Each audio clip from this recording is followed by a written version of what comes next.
Hello to everybody. I'm Riccardo Da Re, the responsible of participatory approaches in Etifor, a spin-off of University of Pádova.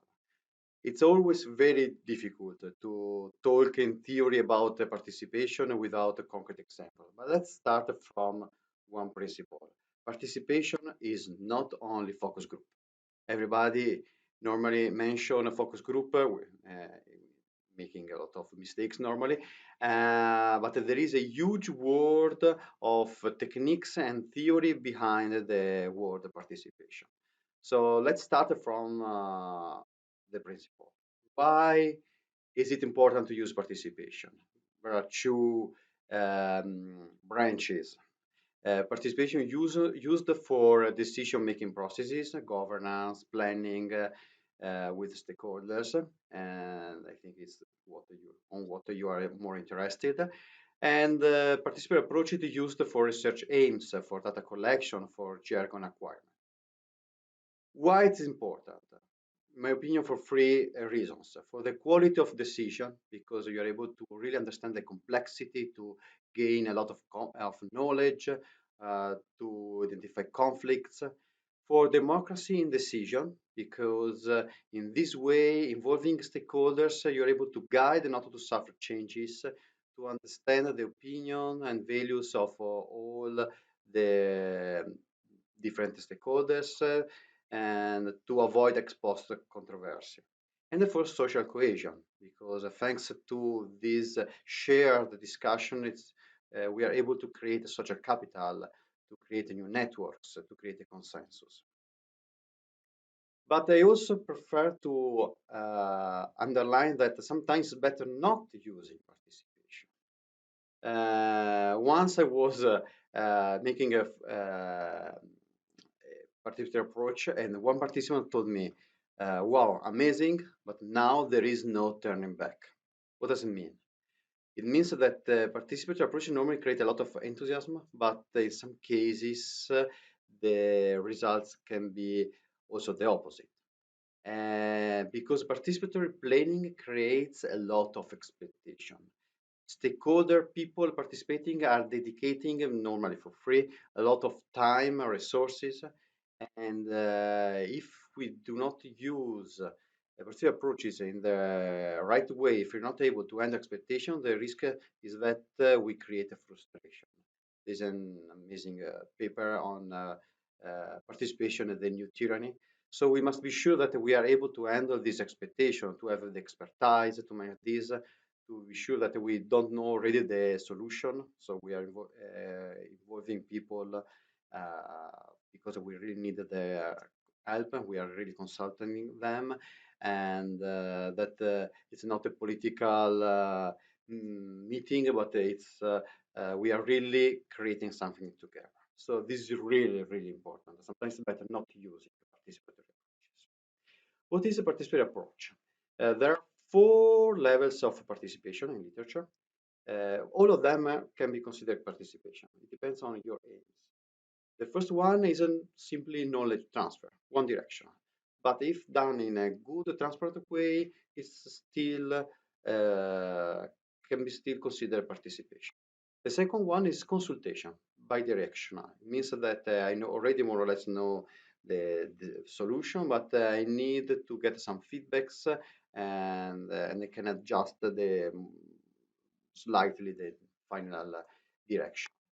Or the third level is active participation. So instead, I don't know the solution. We need to work together to get it. And the fourth one is what is called empowerment.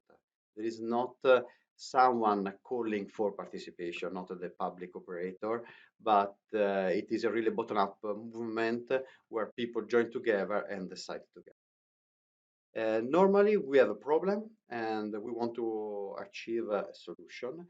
The normal process without participation normally is a straight-on direction and arrow from the problem to the solution, but maybe a posteriori it creates a lot of problem.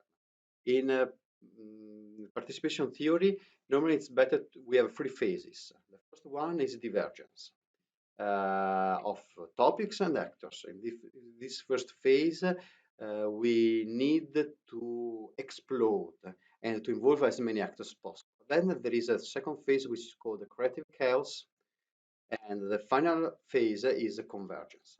Okay, now we really looked at several solutions. Let's converge, and maybe we can involve less people in this phase. When is better to use participation? Always. At different levels, it depends. So let's look at the project cycle. This is just an example. I can use the participation during the identification of ideas, problems, of formulation, programming, implementation, and also evaluation. It depends. It depends on your aims. It depends on the project. It depends on several factors. Who should be involved? Before deciding the techniques, people normally forget this key question, but in my opinion, is the most important. Inhabitants or experts? Persons already involved in something or new actors because we need the new ideas? Homogeneous or heterogeneous stakeholders? Few or many? The whole population or just a selection of key stakeholders? Individuals or organization? And in case of organization, are we involving, I don't know, the leader or the technicians and so on? So many questions linked to who should be involved. And to do this, there is a huge literature. I will not talk about this now, which is called stakeholder analysis, stakeholder mapping. So before the stakeholder engagement, we need to map and to analyze our stakeholder to decide who should be involved. And at this point, we need an expert managing a participatory approach. The facilitator normally is the deus ex machina. He's prepared for the unexpected. He listens well and think quick. He lets everybody talk, and above all, is as neutral as possible. He always avoids own comments. I facilitated groups discussing topics on which I didn't have any experience, but it was a pro because for me it was easier to ask clarifications. So he's not the expert at all. Okay, he always asks for concrete examples, and according to the technique, he can be more or less active. Normally, the facilitator is helped by some assistants who takes note. They never step into the discussion, and they can also observe a participant interaction. The role of facilitator is very hard. Normally, I compare the facilitator to a juggler, and this juggler has three balls. The facilitator must manage the content, okay, of the discussion, but at the same time, the dynamics of the group, and at the same time, if you think that it's not enough, the evolution of the technique. So it's very difficult and very demanding for your physical to be the facilitator because you have to manage these three aspects of the work. Normally in participatory approaches, we use a lot of material. I suggest you to be very creative. And here you can see some pictures of works that I did. And finally, which technique? Okay, as you see, this is the last question. So normally we start, okay, I want to make a focus group. Okay, no, before deciding the technique, you have to answer to all the previous questions. Now you decide which technique, because the technique depends on the objectives. Okay, do you want to reach a consensus or to map diversity?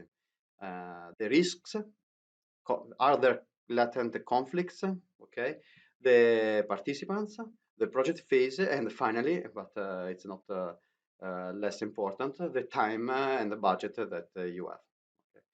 And there are so many techniques. This is just a list of the techniques that I used at least once, but there are so many others. And they can be divided in three typologies. Techniques for listening, and these are a little bit overlapping, so they are not mutually excluded. So focus group can be used also for constructive interaction, but in general, we can say that there are techniques for listening as focus group, brainstorming, nominal group technique, Delphi, quarter working, work affairs, SWOT analysis.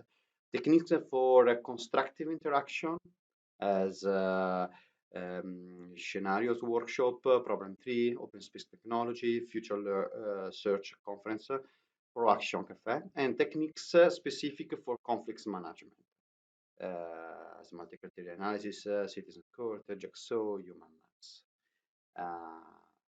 This is just an overview. If you are interested on some of them, I can provide you links, of course, to the source. Just to show you some pictures. So the environment is really important, and these are pictures from a work cafe where the cafe, as you can see, is really important, but also the environment, the can be very creative. This is a picture from an open space technology where you can manage a really big groups, so with hundreds of people. This and not typical focus group. This was problem 3. This was a future search conference, the first phase, and this was a creative brainstorm. So here you can see some references which I used to prepare this presentation. That's all. See if you need any help, you can contact me. And muchas gracias. Thank you so much.